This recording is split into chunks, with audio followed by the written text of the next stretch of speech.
Sabi ng mukha niya, parang mali ang tsismis na katulong siya ni Scalti. Ang target sa harap ng pangunahing tauhan ay kumikinang ng maliwanag na may maliwanag na ilaw. Ang target ay patuloy na kumikinang. Walang ibang nangyayari. Lumilitaw ang isang malaking crack sa target. Bumagsak siya sa lupa. Bumantong hininga ang pangunahing tauhan at sinabing bahagya siyang nagtagumpay. Akala ng bida ay tumagos sa katawan ng target ang apoy na may itim. Napunit ang target mula sa loob. Inakala ng bida na ito ang inaasahang epekto, ngunit tumagal ng 30 segundo upang matuno ang 2 paa na sandstone na golem. Nagpapahinga sa kanyang baba na may isang maalalahanin na hitsura at nagtataka kung ang ron ay kailangang baguhin, pagkatapos ay idinagdag na hindi, dahil marahil ito ay isang problema ng matematikal na teorya. Nakangiti ang pangunahing tauhan na may mapupulang pisngi. Naisip niyang marami pa silang oras para ayusin ito. Naisip ng pangunahing tauhan na kahit gaano siya nalilito, malulutas niya ang problemang ito. Idinagdag niya na hindi niya naisip na ang mahiwagang pananaliksik ay maaaring maging kapana-panabik. Ang pangunahing tauhan ay nakaupo malapit kay Rodion at nagbabasa ng mga abiso. Ayon sa abiso mula kay Rodion, ang teorya ng mekaniko ay naibalik at ang Ruin ay nabago. Ang pangunahing karakter ay nagpapahinga sa kanyang baba at iniisip na si Rodion ay hindi lamang nakakakita ng mahika sa malapit ngunit nagbubuod din at nag-uulat tungkol sa pagsasaliksik na isinagawa sa araw. Itinoon ng bida ang kanyang atensyon sa isang bagay. Binasa niya ang paunawa, na nagsasabing ang pangunahing tauhan ay maaaring magpatuloy sa pag-unlad sa pagsasaliksik ng natatanging mahika. Depende sa mga kondisyon sa kapaligiran, ang progreso ay 37.1%. Ang pangunahing karakter, na may maalalahanang hitsura, ay naisip na ang pag-unlad ay tumaas ng 0.1% at nagtaka kung ang matematikal na teorya ay bumuti o ang ron ay naging mas perpekto. Dagdag pa niya, baka may halaga ang naturang pagsasanay. Ang pangunahing karakter ay nag-uunat at nag-iisip na hindi na kailangang lumalim pa sa mga pag-iisip, at pagkatapos ay sasabihin na mayroon pa ring maraming oras. Napabuga siya ng hangin, at inisip niya ang mga nangyayari. Hubert materialized sa isang mahiwagang figure sa anyo ng isang fan. Sa kanyang kamay, gamit ang kanyang mga kamay na may hawak na mahiwagang pamaypay, umaagos ang hangin. Naisip ng bida na ito ay isang baguhan na mago mula sa paaralan ng Rowanum. 3 golem sa anyo ng mga spherical monsters na may mga pakpak ay lumipad sa itaas ng blonde na lalaki. Ang isa sa mga golem ay sumugod patungo sa blonde. Si Hubert ay nag-concentrate ng berdeng enerhiya sa kanyang kamay. Pinutol niya ang golem sa maraming piraso. Akmang sasalakayin siya ng ibang golem mula sa likuran. Tumalikod ang blonde at itinutok ang kanyang mga kamay sa kanyang mga kaaway. Hinuyam niya ang kanyang kamay sa isang kamao. Ang iba pang 2 golem ay pinutol ng isang malakas na sabog ng hangin. Ang pangunahing karakter ay tumingin sa fighting blonde at naisip na siya ay hindi masama. At least naging maganda. Ginalaw ng blonde ang kanyang kamay, at umiikot ang hangin sa likod nito. Itinuro ni Hubert ang kanyang kamay sa harap. Ang mga agos ng hangin ay umiikot malapit dito. Ang bida ay mukhang may pag-aalinlangan at naisip na may mali dito. Pagmamaktol ni Hubert na may seryosong ekspresyon sa mukha. Sinabi ni Owen na ang pamamaraang kinakailangan sa paghahagis ng mahika ay nahahati sa 3 yugto. Ang unang yugto ay ang paglikha ng magic circle. Ang pangalawang yugto ay ang pag-ukit ng ron, at ang ikatlong yugto ay nangangailangan ng mga kalkulasyon sa matematika. Tinuro niya ang board. Sinabi niya sa mga mag-aaral na maraming karaniwang mga salamangkero ang nakakaranas ng mga paghihirap sa ikatlong yugto ng mga kalkulasyon sa matematika, at kung sa ilang yugto ay nagkamali sa mga kalkulasyon, isang sakuna ang magaganap. Idinagdag niya na sa makatuwid, Upang matiyak na walang sino man ang nagiging karbon o nabasag sa mga fragment, ang salamangkero na si Rin ay lumikha ng isang mathematical formula na kilala bilang Rin discriminant. Sinabi niya sa mga estudyante na bibigyan niya sila ng isang halimbawa, at dapat nilang gamitin ang diskriminasyon upang malutas ito. Binuksan ng propesor ang takip ng kanyang pocket watch at sinabing baka sobra na ito para mahawakan ng maliliit nilang utak, kaya magiging bukas palad siya at bibigyan sila ng 10 minuto. Idinagdag niya na ang formula na ito ay idinisenyo upang maging napakadali para sa mga idiot na tulad nila, at hindi dapat magkaroon ng anumang mga hanggal na hindi malutas ito. Ang pangunahing tauhan ay tumitingin sa isang piraso ng papel. Iniisip niya kung sino ang nagbigay sa kanya ng formula na ito. Ini-imagine niya ang pride ni Kai at si Lista at pagkatapos ay iniisip niya na hindi nila alam ang tungkol sa kanyang formula at halos hindi alam kung paano magdagdag at magbawas, kaya hindi nila ito matutunan. Napagtanto ng pangunahing tauhan ang isang bagay. Akala niya ay may isang tao ang pumasok sa isip niya. May nakatingin sa nakalistang grupo mula sa likod ng puno. Naisip ng bida na ito ang nakakainis na bata na nagpahayag ng kanyang sarili na kanyang estudyante at direktang sumunod sa kanyang mga takong. Ang babaeng nasa likod ng puno na nakasuot ng sombrerong kawayan ay si Tirena. Naaalala niya ang malamig na tingin nito at sa tingin niya ay ipinasa niya talaga ang formula na ito bilang isang bagay na naimbento niya. Idinagdag niya na ito ay imposible dahil ito ay higit sa 300 taon na ang nakalilipas. Ang bida, na may maalalahang tingin, ay nagtataka kung sino ito. Hinawakan ni Krista ang bida gamit ang kanyang daliri. Tinanong ng pangunahing tauhan ang babae kung talagang hindi niya naiintindihan ang isang bagay. Tinanong ni Krista kung ano ang kalokohang ito na may hindi pagsang-ayon na ekspresyon sa kanyang mukha at pagkatapos ay sumigaw na siya ay isang mahusay na henyo. Krista Warden. Idinagdag niya na siya at ang iba pang katulad niya ay mas mababa sa kanya at mas tanga. Tumingin ang propesor kay Krista na may galit na ekspresyon. Humingi siya ng tawad at sinabing hindi na siya magsasalita.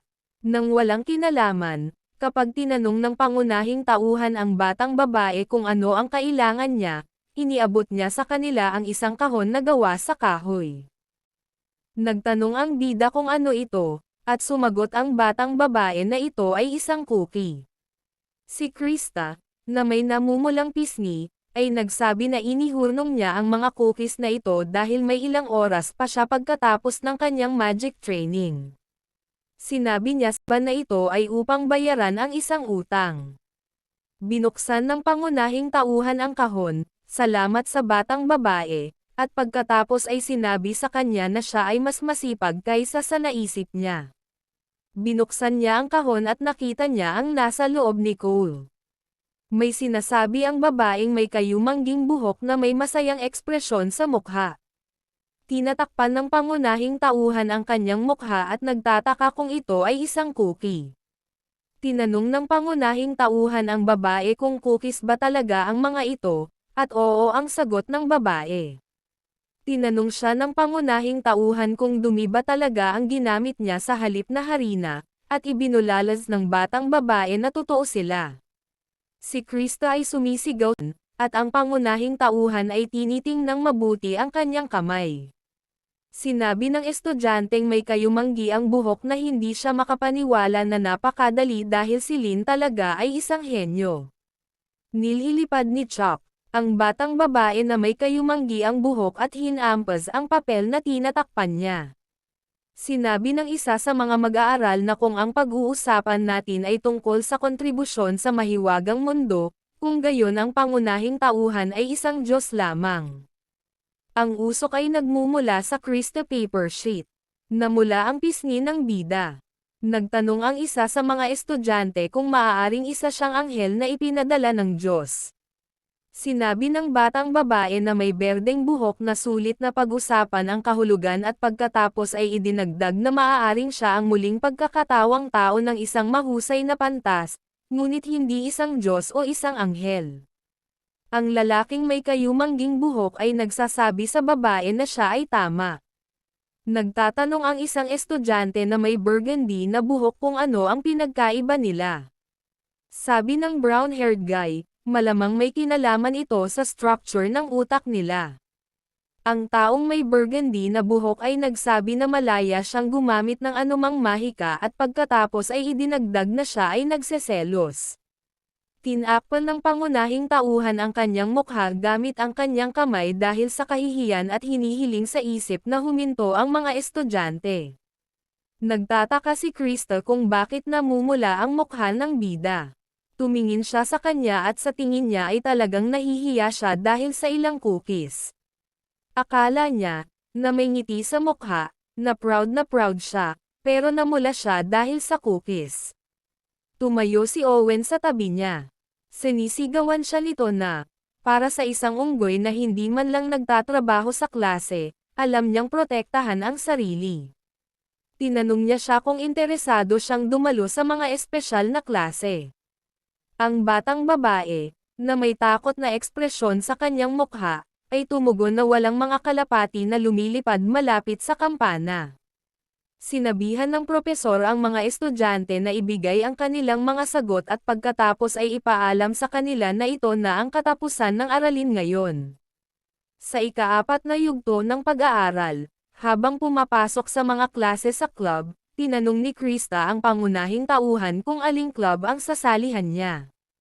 Iniulat niya na tiyak na sasali siya sa Magical Volleyball Club dahil ang mga stream ng mahiwagang uri ay obligadong panatilihin ang dignidad habang naglalaro ng mahiwagang volleyball. Ang pangunahing tauhan ay tumitingin sa isang piraso ng papel at nagtatanong kung ito ay totoo. Sinabi ni Krista na hindi alam ito ng pangunahing tauhan. Nagtatanong ang pangunahing tauhan kung ano ang kinalaman ng mahiwagang volleyball sa dignidad. Nagsimulang magsalita ang batang babae, at pinutol siya ng pangunahing tauhan. Sumisigaw si Krista at tinanong ang pangunahing tauhan kung bakit nagsimula siyang humiling na putulin siya. Ang mga estudyante ay nakasuot ng iba't ibang kasuotan. May nakasuot ng itim na damit, at may nakasuot ng sungay ng USA.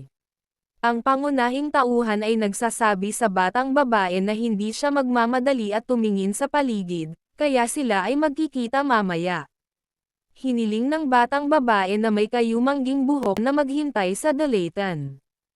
Mayroong iba't ibang mga club na idinisenyo para sa pagpapalitan ng karanasan at kompetisyon sa pagitan ng mga mag-aaral. Ang mga club ay nilikha para sa layuning ito. 2 taong nakasuot ng sandata ang nakikipaglaban gamit ang santukan ng mga sandata. Ang Combat Magic Club Gertrude Panten ay naging isang maliit, nagninangas na ibon. Ang lalaki sa likod niya ay nagtatrabaho sa isang mortar at halo. Sa Fire Attributes Magic Club, maraming estudyante ang nagtipon sa paligid ng nasusunog na effigy festival.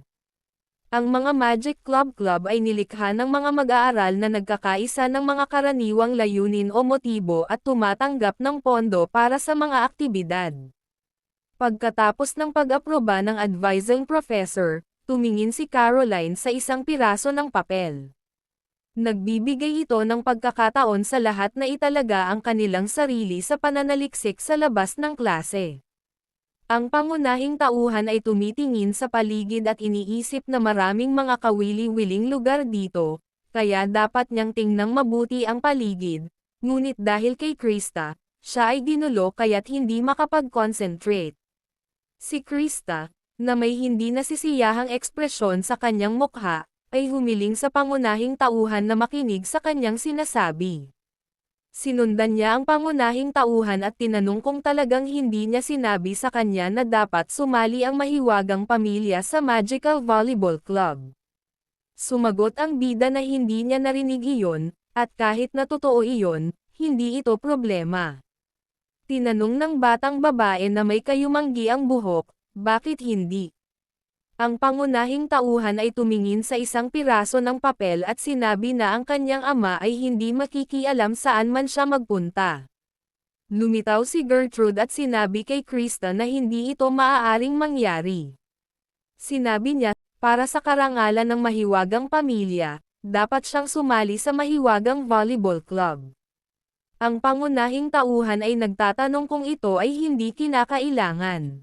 Naisip niya, ano ang silbi ng paggugol ng oras sa club kung iyon ang kaso?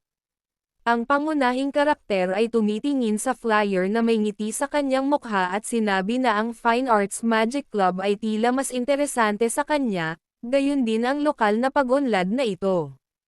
Sa Magic Club, ang pangunahing karakter, na nagbabasa ng leaflet, naisip na sa mga araw na iyon ang mga tao ay kumapit upang mabuhay, ngunit nang ang mundo ay naging kalmado.